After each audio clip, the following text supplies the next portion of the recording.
another review of Death. Today we are joined by my brother Jonathan, my girlfriend Catherine, my dog Gizmo, and we're talking about the 13th Doctor, the new Doctor, Jodie Whittaker, who we're 4 episodes in at the moment. We're going to be watching episode 5 this evening.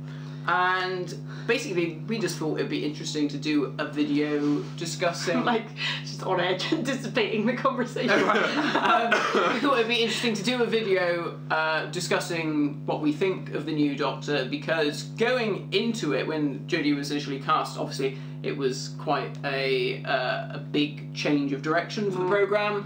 And we all had very different I just see Matt's opinions. eyes twitching. Yeah. We had varying opinions. Did you do a video on your own channel? I didn't know. I think the first time we spoke about it were... I don't think we've ever...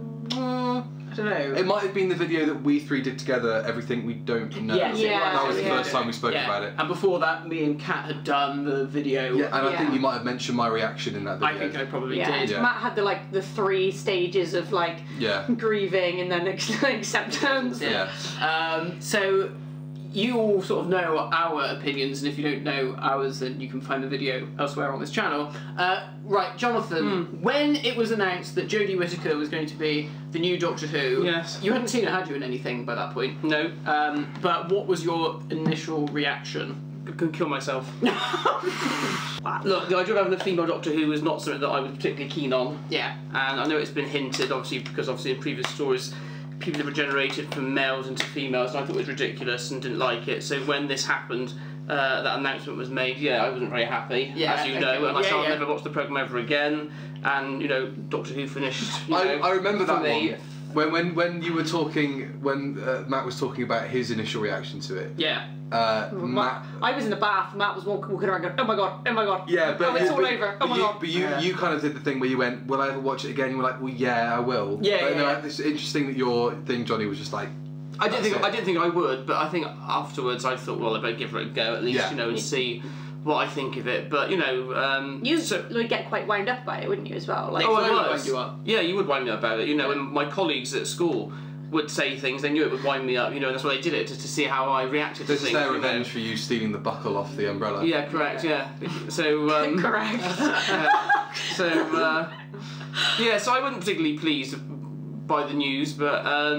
I thought I'd better give it a go at least, and then if I didn't enjoy it, then I would stop watching it. Yeah, that was my initial. Okay. Cool. Okay. Yeah, I mean, I was initially like that. I was like, well, that's it for me. I probably won't watch this now. And then, I spoke to you, I spoke to Dad, and then we sat down a lot and spoke a lot about it. And I know, I worry people think that I forced it on you, and I absolutely did not. No, not at all. I sat down and I asked you questions. Yeah. And I said, how would you feel about this? Yeah. How would you feel about that? Have you ever thought about it like this? You came to your own conclusion, and I just gave you the tools to do it. Yeah. Because I thought it's better that you are able to watch the programme that you love, even if it means making a couple of different choices in your head about how you feel about it. Yeah. It's better you having it than not having it at all. And now, to think that I ever thought otherwise seems like mad. Like, really? Why was I really? Is that a bit of a hint to your kind of opinion on how we could be going so far in the series? Yeah. Like, I thought to think that I at any point thought, well, I'll never watch it again.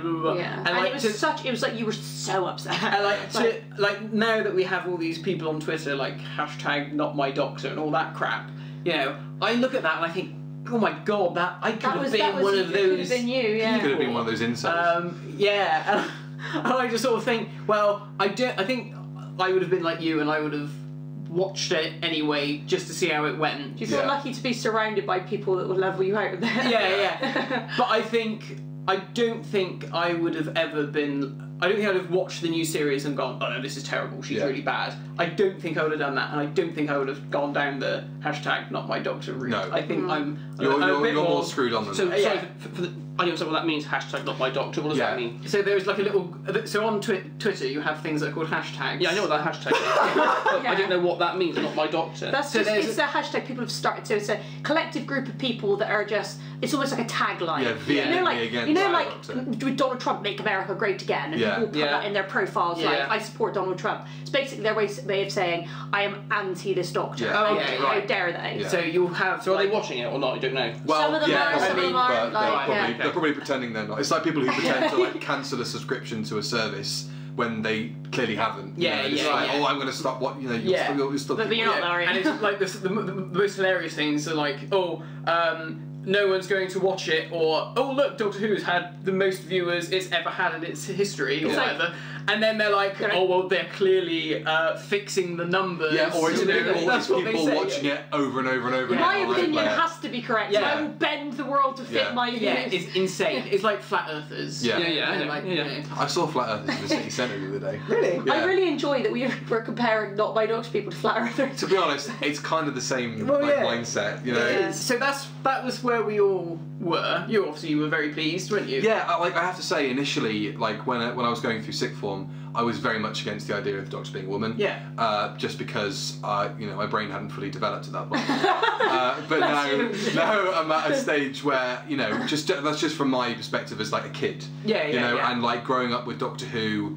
From the kind of my dad got me into it, and he would show me his favourite episodes and stuff. And I always liked the Doctor in a similar way to you, Kat, where it was like I like the Doctor as like an elderly male, like kind of uncly, fatherly figure, and I've always liked that. And the thing when I was a kid, I was kind of sad about it was like if the Doctor becomes a woman, you'd lose that familial, fatherly, caring, mad uncle kind of thing. That was like.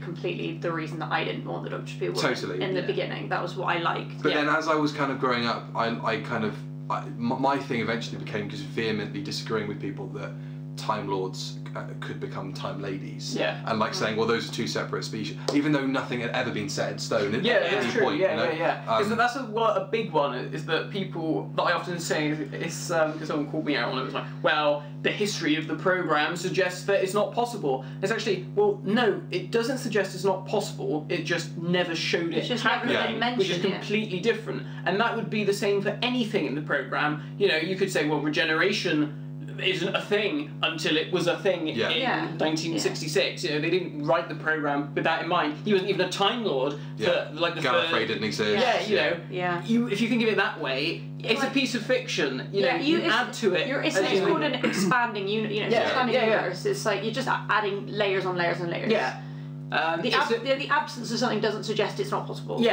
I think what I will say is perhaps this wouldn't have been such a big deal had we have had maybe a couple of the sixth Doctor was a lady. Sure, if there'd been some variation beforehand. And this would not have been a problem. I think maybe leaving it 50 years was it a bit much? Probably a bit I think that's what has caused the problem, is that it's been such a long time with this very set. There almost certainly wouldn't have been this massive of a kick up if like the fifth Doctor.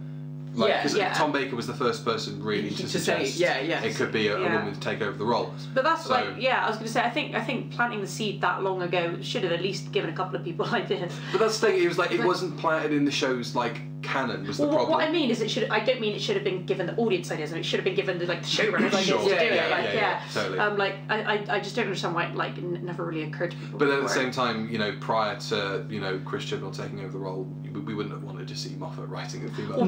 Moffat certainly not, but I mean sort of older in the kind of of course. But for me it was like I had a moment like that. I had a complete switch turn on.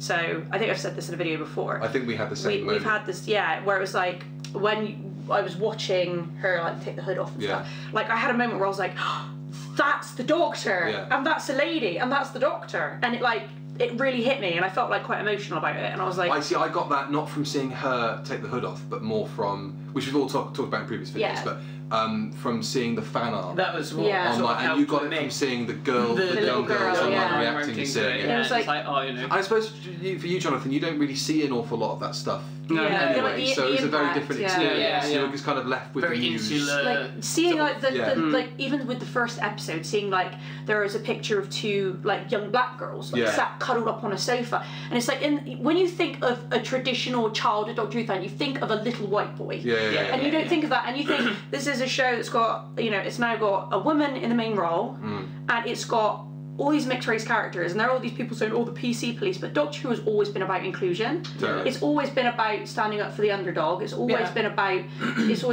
making people feel included and important and special and needed and wanted. And it's like suddenly these people feel included in this lore, and they feel like they're part of it, and they feel like they're represented. They can be like, that looks like my brother, that looks like my mum, and it's like they feel like part of it, and it like that was a really like. It's like, it feels so good to see. And it feels like, I feel like really proud of it. And this is what I was kind of talking about when I mentioned you, Jonathan, not really being engaged in the social media aspect of it. So how has your kind of feeling towards it developed without having seen any of that stuff, a lot of the behind the scenes stuff anyway, before the series started? Yeah, before we watched it. I have anxiety watching John. You mean before I actually started watching episode 1? Yeah. I didn't feel anything, so I didn't really look at anything to do with it. So it was just one level of, I just tried this is going to be bad. Put out of my head and think, I'll wait until it comes on in October, whenever it was, September, and we'll see what it's like. I didn't really engage in much, and when Matt used to like rib me about it, I tried not to rise to it, because I thought I'd have to wait and see, you know, on my own when I watch it. I didn't really want to read about what other people thought, and so I thought I'd make up my own mind when I watch it in September. Did you move from like blind hate to just like numb? or some kind of acceptance. I realised that I would watch it. I mean, at first I said I'm not going to bother watching it, and then I said I will watch it. Because you obviously will watch it. You know, so yeah. I mean, I thought I'll give it a go and see what she's like. Cool. You know, I wasn't completely anti it. You know. You know, I didn't have like a gun at the television. I think it's good to like, you know, kind of put that down. You weren't feeling like I know you both were like that at the beginning, for sure. Oh yeah. I was. Yeah, because you were ready to go. Yeah. ready to leave this world. And I chastised Matt for having your change of opinion. You know, when you came to me, you said to me, so what were you talking about? You know, how dare you? You didn't say this the other day. You know, how dare you have a different opinion? So I've had to try and, you know, just... Yeah, see, like in the lead up, I was getting really excited for it. I was getting really excited for it. I think I became slightly less excited with the like music, with the promos, with like the glorious music. I was like, to be honest, when I saw that stuff, and we are getting to the main crux of it, but like when I saw that stuff, I didn't think of it as like, you know, any reflection on the episodes. No. But I thought of it like, wow, like Doctor Who has never been promoted in this way before. And I just thought it has a real positive edge to it, in that people who haven't really watched Doctor Who and don't think it would do something like that, would do the kind of, you know, with all the sound effects and all the music and stuff like that. The way it was promoted, I thought was a real positive step in the right direction. I thought if they're taking it to this level in terms of promotion, then they've clearly, you know, they're doing the right thing. You know, different music, man. Yeah. That was bad music. Like I like the way even like the people who really, really couldn't wait, and the people who really, really were angry about it, like everyone had the same opinion. It was like everyone hated the music. Oh, I didn't mind it. You didn't mind it. You were the only person. Probably in the end of the world, I thought it was okay. So shall we talk about? Yeah, so down to the nitty gritty of the first episode aired.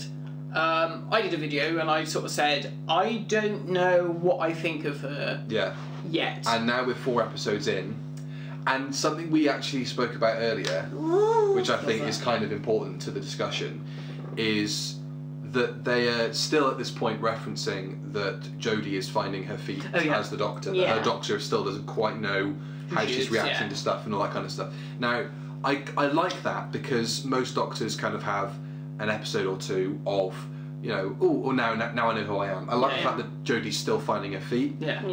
But it can be used as a cover-all excuse to kind of go, maybe she hasn't nailed it yet. And I guess they're sort of throwing everything at it to see what bits of her stick, what do the fans I can forgive latch that. onto. Like I feel like that's with such a drastic change of like... It's sensible to do it like that. Like the character change, the tone change, the visual change, like everything is so different. God, yeah, like going back, I think you even said it, going back to watch some Capaldi episodes. It looks like a different programme. It looks unbelievably different. It looks like a toy set. Yeah. It really does, it really, really does. And I think, that doing that with her Doctor works so much better than like 12's existential crisis for a full season of am I a good man and am I just going to sit in the TARDIS in a in an armchair with or candles Jodie's just around like, me. oh, I don't know what's going on. Yeah. Which is nice because you know I like that scatterbrain part of it. I like that as well. Yeah, definitely. Yeah. And she's like, her as a person is just, she's just nuts. Like, I love that. Yeah. She was very like, if you were like watching her as a person, like having seen the way she is now, I think I get why you cast her now. Yeah, she's so bonkers. Like, in a when she was lovely way. initially cast, having only seen her in stuff like Broadchurch, you would not think necessarily like, well, she always plays like mourning widows and mothers, and, you know, all these sorts of parts. But then you see her in real life and how mad she is, but like in a lovely way, in a really endearing and sweet way, in a very doctory way. Yeah, very doctory way. So yeah, it was like, oh yeah, so you really do see it. So first episode reaction. Yeah, should we go down the line? Jonathan. Yeah, let's go down the line and get our reactions, our initial reactions. A bit like Matt, I think, in so much as I didn't hate it, I didn't think much of the story. No. Out of the 4 so far, I think it's the weakest of the 4. Oh, okay. I agree. I felt that the fact she didn't come into it for about the first 10-15 minutes, I don't think helped, because you've got 3 new characters, the companions that you're trying to... I'm not using the word friends, I'm using the word companions. 3 new companions that you get to know, and I felt it sort of overshadowed her a little bit. Yeah. That's sort of exactly what I felt. But saying that, I didn't hate her portrayal of the character, and you know, she's just generated, so she's all a bit balmy. I mean, you know, Wizzy and all that, and I think she's a bit like Matt Smith, David Tennanty in that sense, and I think that's how they're going to probably run with it. Yeah. Because the contrast of Capaldi being the more stern and, you know, grumpy, you know, Hartnellish sort of Doctor. So I think they'll go, and to be fair, it does need something like that. It does need a contrast, you know. So I didn't hate it. So you know, don't be surprised. I didn't hate it. You know. Didn't you say something akin to like you prefer to Matt Smith or something? Oh yeah, I think I probably do. You said, yeah. That's something. Yeah, I think I probably do. That's something. It's amazing. Oh my god. You prefer her to one of the male doctors at least. Yeah, I wasn't raking on him as a. But that's so that, you know, that's I like that. So I didn't hate it, you know, and I thought, I'll carry on watching this, you know, and see how it goes. Yeah. My opinion is basically exactly the same. And like I said in that video, I thought the same thing, that it was just a lot of plates spinning in that episode. Because you had Graham's wife. Well, you had a lot Ryan, to set up. Yaz. You know, then the doctor's there. Then you got Toothy McToothface, Tim Shaw. You know, you've got all these different things. There's a lot going on. I must just say, Bradley Walsh, delightful. Absolutely delightful. Probably favourite part. Favourite part. And initially, I think you were the same. We were Everyone was like, what? Bloody hell, what? Yeah, I couldn't see him in a role, but he's good. I always like the idea of it. Like, not even necessarily having watched a lot of his acting stuff before. But I just quite like the idea of there being a real kind of mainstream figure like that, and because he to me represents a lot of the maybe of that kind of generation, of his generation, but that kind of like older middle-aged kind of, or slightly older middle-aged white guy who would be kind of complaining about it on the Daily Mail comment section of the website. You know what I mean? And I kind of felt like if you get somebody in like him, he can kind of diffuse that tension, because Bradley's in it, you know, we'll give this a go. You know? He's so Cribbins-esque. Like, he's got a lovely. He makes me want to cry every time he's like the Rosa Parks episode when he's on the bus. He realizes he's part of it. He has to be like, he has to be complicit. I was like. I was the same. I had the same thing at that moment when he stepped up to the console and kind of explained he didn't want to be alone in the house. That was lovely. And he's for me been completely the standout. It's just and that was like, I think no one was expecting that. But like he was wonderful in that. Wonderful. He's a very charismatic guy though, and it's just the thing is seeing him. I got it. I got a kind of, you know, slight welling up, goosebumpsy moment at the end of the last episode, at the end of Arachnids in the UK. When they were leaving Yaz's flat in the evening and the TARDIS was there, and they were all stood outside of it looking at it, and then they went in. I got a real moment, and when they all put their hand on the lever and they went in, I got a real moment of, wow, this is a great TARDIS team, and I love all these characters, and I really care about them. And I love the fact that Ryan's there, and Yaz is there, and Graham's there, and I love the fact that they're a unit. I'm struggling with Yaz a little bit. I think she needs more to do. I thought Arachnids in the UK would be her opportunity, because we see her family to kind of develop. But anyway, so Jodie, when I first saw episode 1, I had a similar reaction to you guys, in as much as she's still finding her feet, and I was kind of taken in by the setup of the program as it is now. And I still think that they're setting their stall out for the program rather than putting Jodie at the forefront of it. But then I guess that's kind of damage limitation if, for whatever reason, stuff doesn't work out, or if, you know, they decide to go in a different direction with their character next series. So there's a lot of stuff going on. I don't feel like I've quite got, at least with the first episode, I didn't quite get a grip on her character. And I guess that's very similar to what Russell did. You know, he set up this world for the Doctor to inhabit, but it didn't matter who the Doctor was necessarily. You know, if it was Eccleston, if it was Tennant, you know, alright, he had a slightly different relationship with the characters in that world, but it was all there, and that was like the familiarity of it. What did you think going into the first one? Like, I agree with like all three of you. I feel like she wasn't foregrounded enough. I feel like there were moments that felt very forced. Moments of forced comedy. I thought there were some lovely comedy moments as well. I'm still getting the forced comedy thing. I thought there were some lovely comedy moments. I thought there were some awful comedy moments. But like, I feel like it's literally just testing the waters for everything. It's like, what works? Does this work? What was responded to well? And I felt like Jodie, there was some moments with her where I was like, ha, but then there were some moments where I was like, oh man, that was great. Like, I love that bit. I'm trying to think, like, what's the bit where she's in like making her sonic screwdriver, and she's like, she does that little monologue. I was like, oh, that was a lovely moment. That was like, I really felt like this is a confused little person who's just wants to get there in their head. And like, I felt like that resolved a couple of problems for me, and I really enjoyed that bit. But I felt like particularly in the first episode, I didn't find enough of Jodie. But I think, I don't know who I speak for in this, like of you three. I think I'm speaking for Matt. I didn't watch it and think that's not the Doctor. Okay.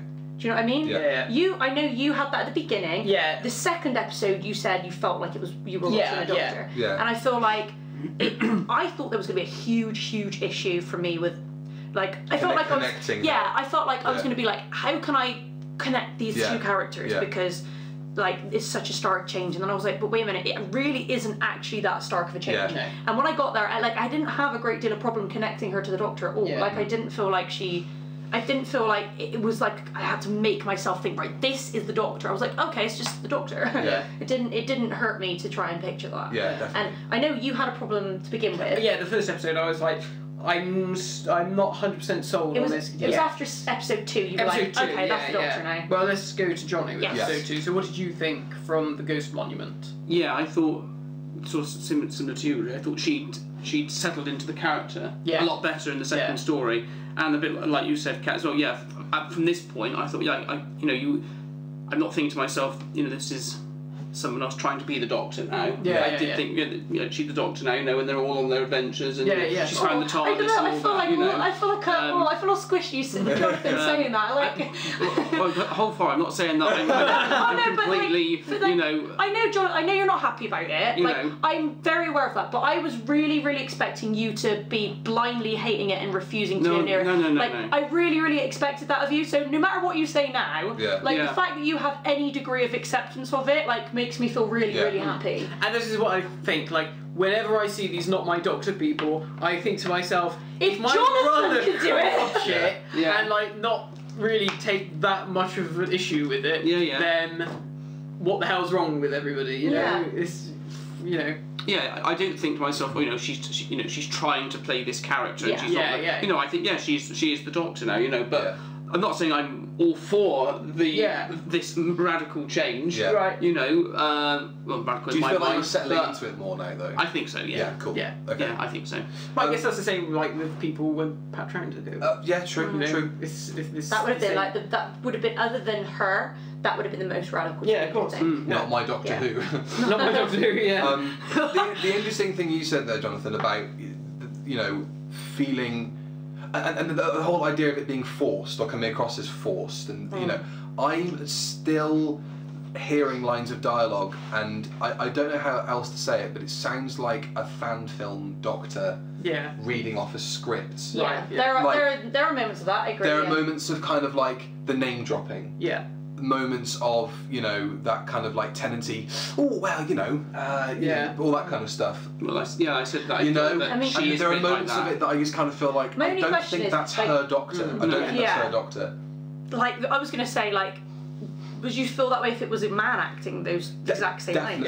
Definitely, because it's just the way that she holds herself a certain way, she speaks a certain way, and she has a certain energy that I don't think is complementary to a lot of what's been written for her. I think I agree, and I think season 2 will be her season. Yeah, definitely. I would, from what you've just said, I would say, to put it in the context of what you said about, or would you have thought that being a man? Take Peter Capaldi, when they started to get him saying stuff like Dr. Disco and Baby and all this kind of stuff, and it was like, whoa, this is not meant for your I don't think that's not meant for any doctor. It was like at least with the stuff that Jodie's been saying so far, it is kind of typically doctory. But I don't think she should be typically doctory. I like you know the bit you said, Kat, about her making the Sonic. I want more of that. I want more of that scatterbrained scientist who is incredibly naive, necessarily sometimes, to the dangers of the universe, and will just blindly skip into something going, this looks like fun, and it's a massive whirring saw blade or whatever. I want that kind of stuff. I quite like that. I really like the idea of that for Jodie's character. Like I like the idea of like the Doctor being a little bit kind of not as mindful in the way they act. Because that's alien. That's a very alien way of looking at it. I feel like the Doctor is so old that he's become very mindful of everything. He's very careful, particularly as Capaldi's Doctor. He's like, wait, you know. With Jodie, I like the idea that in this new regeneration, that's all just pissed out the window, and she's just suddenly like, I just want to have fun again. I'm sick of being grumpy. And that's the whole thing of the advertising for the season has been see the universe anew or whatever. And it's like that really fresh, bright way of looking, not especially Smithian, now. Though. Not Smithian, because Smithian is like silly. Whereas with her, I like the idea of her being like, you know, I like to think of it as like if you were to take like a goofy little kid that runs into walls, like you know, that's like Matt Smith. Whereas Jodie is the sort of bright, intelligent little girl that really wants to find stuff out, but who will stop. But it's like doesn't realise she's walking in front of a car. Yeah, no, I agree. I just feel like you're right in saying that it will take another series maybe to fully get to grips with her interpretation of it. But yeah, no, I have to say I'm really enjoying her at the moment. I think she excels in certain episodes more than others. I think stuff like Arachnids in the UK, where she's doing the Doctor walking into a situation and she just has to kind of solve it before, you know, tea time. It's fine. I like the emotional stuff, like her directing traffic, literally, in like the Rosa episode, where she is kind of guiding. I felt guided by her through the story, the whole thing where she was saying there aren't enough people on the bus yet, and it all felt very real. It all felt very much like she's totally in control of the situation. I mean, me and you were talking about like we like Peter Capaldi because he's like the the old uncle that you feel. You're like, there's nothing stopping us feeling like she's the caring aunt. Totally. Like, do you know what I mean? Like that kind of. She's like, oh, maybe like a kind of crazy older sister or something. Like you're kind of like your nutty older sister, your nutty older half sister who's a bit strange. Who's been travelling for the last year and black sheep of the family. And like really loves you, and wants to cuddle you, but she's bonkers, and you just want to reel her back a bit. It makes me think of that Charlie Brooker quote about when he says about Tom Baker. It's like he's not the sort of person you'd want to use a towel after. That's the one. Kind of feel the same. That's like really true. It's like she's mad. Like you wouldn't want to do that. I really like when Bradley Walsh puts his arm around her. And she's like, oh yes, she's like that. And there's a nice bit. There's a nice bit when she's talking to Yaz's mum, and she's kind of like, "You two going out?" And she's like, "I don't know, are we?" I like that bit. I like it when the Doctor's rude to people, but doesn't intentionally mean. So like Peter Capaldi could be very scathing and very mean. Matt Smith and David Tennant's Doctor's telling people to shut up. It's kind of like, well, you know, that's a bit mean-spirited.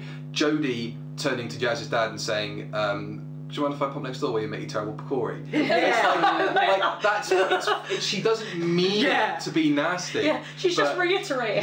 She's like, oh, the other person said that, so I guess it's fine to say. And I just think that sort of thing is lovely. It's really doctory, really well written. Because it's like Tom Baker's thing of saying like he wouldn't know how to act among like humans. Yeah. He hasn't had to. Yeah. Like Time Lords interact with each other in a different way. Yeah. You know, and this is just his way of putting stuff across. It's like the way children will just say anything. Exactly. Yeah, and yeah, they don't necessarily mean it to be bad. Yeah. They just like blurt it out. Yeah, I mean, well, you probably got it from all that we'd be talking about from episode 2. Yeah, Yeah. she was great. Yeah. I really like her.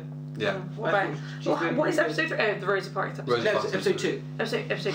So it's the one that I really felt. Two is, Oh. yeah. That's the one that I really So felt. 3. Now, actually, I do have something to say for Jodie in 3. We're saving a lot of what we're saying for our review. Instead. Yeah, when we do the full, like, yeah. Okay. Like, so what I will say of Jodie's character, so this is not a review of the episode, this is a review of how I want, it's sort of her and how I want her to be written. What you're gonna say. Know. So basically, I thought it was very, very important for the characters of colour to take the front, like the front seat in that, and for them to be the ones that do, for them to be important to them, and I didn't want Jodie to be like, I'm the white saviour, like I didn't want it to be like that. But what I would have wanted is more anger from Jodie, even if it was just like I can't stand hearing that. Yeah, because when you get slapped across the face, there is a kind of like, okay, you're just gonna have to suck it up. Yeah, I want her to be like, I know this is hard. Yeah. Yeah, that's what I said to you, is that we needed that little I just wanted of her to explain, Peter, Peter Capaldi, he would have had fire behind his eyes. Even if they wrote it so he was like, he can't lash out. Yeah. He would have been there just like burning. Do you know what I mean? And that bothered me because I wanted her to be really, really pissed off. Yeah. Even if she couldn't do anything about it, and even if it wasn't her place to go out and be this like, or even if it wasn't necessarily part of her Doctor's character to react like against somebody like that. It's just having that knowledge that she's upset about what's happening. Yeah, I wanted her to be upset. And I wanted there to be something that showed me it wasn't just like, oh my god. I wanted it to be like burning, like, I can't believe this is happening. Like this to the Doctor should be the worst thing in the universe besides murder. Yeah. Like racism, because there are so many races, like hating people because of the way that they were born. And also one of her friends has been assaulted as well. Yeah. But I mean, like, in all of it, like whenever she sees, and like in the pub, I wanted her to be sat in the pub like silently, because you can imagine if it had been Peter, he would have just been there, said like, something scathing to her, that would have really put her in her place. I mean, even if he, I'd like that, but even if he couldn't, even if he wanted to keep it to that script, he would have just been there burning. He would have seen it. Yeah. I think I think this would have been the same of Tom or John. They would have either said something that would have put them in their place, or they would have made a remark that would have made them look like the fool. And I know Ryan sort of did that when he said, like, oh, well, good, because I don't eat them. I like the the bit when she's in the room and she goes, oh, no one is here who doesn't have a right to be here. That's not enough for me. And I did not want her to be charging forwards and be saving everyone in that episode, because I felt like what happened and the way it was written is very important. But I felt like this is not so much even the writing, this is how I want her character to be. I want some of the Time Lord fury. Yeah. I want it to be in there. Yeah. And I don't feel like it should be absent just because she's cute and naive. I think she'll need to have something, I mean, obviously the racism aside, obviously being disgusting, I think she'll need something like season finale-esque to get her to that level for us to see it properly. Like I want that seed in there, because I feel like so far that was the episode I wanted to see something, and I didn't get what I wanted out of her character. Sure. And that for me has been my biggest disappointment with her character so far. Yeah. Okay. As much as I am very much enjoying her, I wanted something. The only thing we've seen so far was the bit in the first episode when the guy on the crane pushed Tim Shaw off. Yeah. And she goes, you had no right to do that. Yeah. But which I thought was weird. But then they just cut straight from that, and it was like, are we not going to see the rest of that conversation? Why would you say that? Yeah. I guess it's just like she believes everything, like every life has value. I guess that's the idea. Sure. Yeah. And being abusive and aggressive for no reason, which I would have done it. Yeah. She's like, he's got teeth in his face. Yeah. I mean, Peter Capaldi pushed that robot off the. True. Yeah. He murdered that. Yeah. Jesus. What about that? But like that's just. And he stared at the camera to let us know. Yeah, it's like I did it. I killed him. Did they do like a little office moment? Yeah, he was like. So there we go. Is there anything else we want to say about Jodie's Doctor? No, I think we've said it. Cool. I think, unless you've got anything, Johnny. Hashtag not Johnny's Doctor. No, I don't think so. Okay. Okay, that's good. I think that was a nice little roundup of how we all feel, what we all want. We're you know, a little under halfway through the series now. So, you know, we've still got more adventures to come. Kind of feels like she's not even started yet. I know, and I was thinking this the other day as well. I was watching, you know, that bit when Graham and Yaz and Ryan stepped into the TARDIS, and I just thought, they're going to leave one day. Yeah, it sounds I was just like, oh, that's really sad. Yeah, like... Could they take the interior of the TARDIS with them when they go? Oh, do you not like it? Oh, I can't stand it. Really? I like the box. Yeah, the box bit, that's really nice. But the interior... we'll save that for another video. yeah, we'll save that for our roundup. Anyway, there we go. Oh, great. Well, thanks for watching, everyone. Enjoy the rest of the series. We'll be back to review all the episodes at some point. But yeah, hope you enjoyed the rest of the series. Hope you're enjoying Jodie's Doctor. Hope you're not putting hashtag not my doctor on Twitter, because rethink your life. That's like 80% of your subscriber base gone now. Yeah, like, wow, no subs. No, I'm sure it will. Didn't mean to offend you, sorry. I literally had someone the other day I deleted the comment, but they put in the comment on my thing about the first episode, something like, oh, have you heard the news that the next monster the Doctor's gonna face is a armless, legless, brown turd called the Turdatron. I thought you'd like that, Batman March, because you clearly like shit or something. Yeah, and it was just like, what is that? I was like, oh my god, so clever, cut me with that edge. Yeah. Fucking hell. Yeah, it was really, really funny. Can you write another one in the comments? I want to see how far this goes. I've been enjoying, like, I like the comment on Cat Reviews, which was, she's hot and all, but can she not criticise Doctor Who? Yeah. That's the best comment ever. That's like, I love that they had to add that bit on. Can she not criticise Doctor Who, which is the whole point of the series, that I'm being satirical. Yeah. But it was like, she's hot and all. It's like, is that my redeeming feature? That comment is up there with people questioning who's top and who's bottom out of you and me. Oh Christ! What's that all about? Oh dear. Anyway. Oh my god. We'll leave you with that thought. Yeah. No, you left me with that thought now. Yeah. Bye. Don't wiggle your eyebrows, Billy. Bye. Bye. That's the way to end the video. Yeah, God, yeah.